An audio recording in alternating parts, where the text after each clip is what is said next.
बेबक्कत मुबारकन, कवायद के मुताबिक वुदिआ के अंदर जो ज़मीर है ना वो ज़ुलहाल है। एक्यूज़िटिव ऑफ सेंटेंस उसको अंग्रेज़ी में कहना चाहिए, और मुबारकन उसका हाल है, यानी उसको बरकत किस हालत में हासिल हुई जिस वक्त उसकी बुनियाद रखी गई। मालूम है बुनियाद से पहले वो बरकत वाला नहीं था। जब हाथ लगे आदम अलैहिस्सलाम के, बात समझ में आई है? नबियों के हाथ लगने को इतना बड़ा दखल है कि काबे अपनी अजमत में नबियों के हाथों के मोहताज हैं। ये बात बड़ी समझ वाले फ़न के नुक्ता निगाह से इस नुक्ते की कीमत लाखों नहीं करोड़ों रुपए से ज़्यादा है। बरकत वाला कब बना? जब उसको बनाया गया।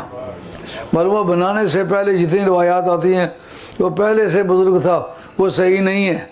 उसके बनाने का वक्त उसकी बुज़ुर्गी का वक्त है। वहुदल लिल आलमीन, और वो आलमीन के लिए हिदायत है।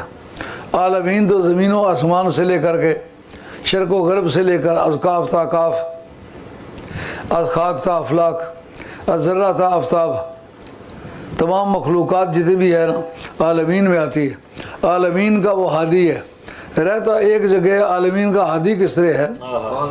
और है पत्थरों का ढेर है, पत्थर हैं, ईंटें हैं, मसाला लगा हुआ है।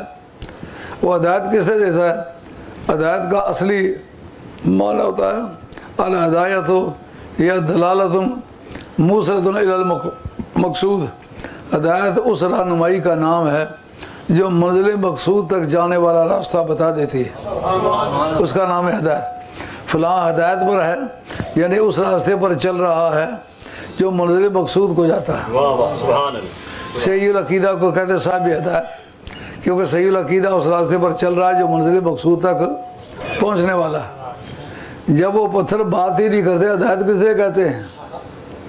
कहा हिदायत वालों के हाथ लगे हुए हैं, कह दो कि इस तरफ से न गुजरे कोई हसीन, तासीर जज्ब है मेरी खाके मिज़ार में। उन पत्थरों में भी हिदायत की क़ुव्वत आ जाती है जिन पत्थरों को अल्लाह के प्यारों के हाथ लग जाते हैं। इन्न सफ़ा वल मरवत मिन शाइरिल्लाह, सफ़ा मरवा अल्लाह की निशानियों में से।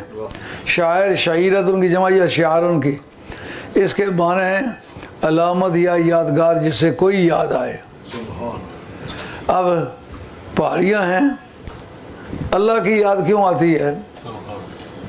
अल्लाह की याद आना ये हिदायत है कि जिस जगह जनाब सैयदा हजरा ने पाँव लगाए हैं ना, वो पाँव वाली जगह जो है वो रब की बारगाह का सीधा रास्ता बताती है। मालूम है कुछ लोग ऐसे हैं मुंह से बात करें तो भी हिदायत नहीं मिलती। कुछ लोग ऐसे हैं जो किसी रास्ते से गुजर गए हों, उस रास्ते से गुजरते हुए भी याद खुदा ताज़ा। और वाकई मुझे 2 मरतबा के हज में वहाँ से मेरे साथ एक सैयद साहब थे, आशिक हुसैन शाह साहब, सियालकोट वाले। तो मेरी भी सेहत बहुत अच्छी थी, वो भी अच्छे पहलवान आदमी थे।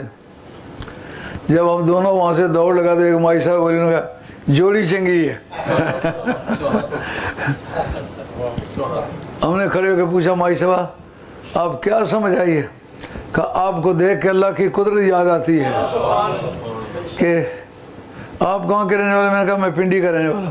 ये कहाँ के रहने वाले हैं? सियालकोट के। उनका शक्लें इस तरह मिलती हैं आपने जैसे एक माँ के बेटे होते हैं। मैंने कहा वो बुखारी सादात में से, मैं गिलानी सादात में से हूँ। लेकिन वो माई साहबा जो हमारी जद्दा करीमा सैयदा हजरा हमारी दादी हैं, जिस रास्ते से वो गुजरी हैं उस रास्ते से गुजरते हुए याद खुदा ताज़ा होती है। मैंने पूछा आशिक शाह ईमानदारी से बताओ इस स्वाय याद खुदा के और कोई चीज़ याद आ रही है? दिल की धड़कन कह रही है इस राह से गुजरा है कोई। बहुत हम लोग रोए उनकी ये बात याद करके कि कैसा दर्द दिल का वो वक्त था उनका कि जिस जिस जगह कदम रखा है उन ज़र्रों को खुदा से आशना कर दिया है। जो उन ज़र्रों पे पाँव रखता है वो भी खुदा से आशना हो जाता है।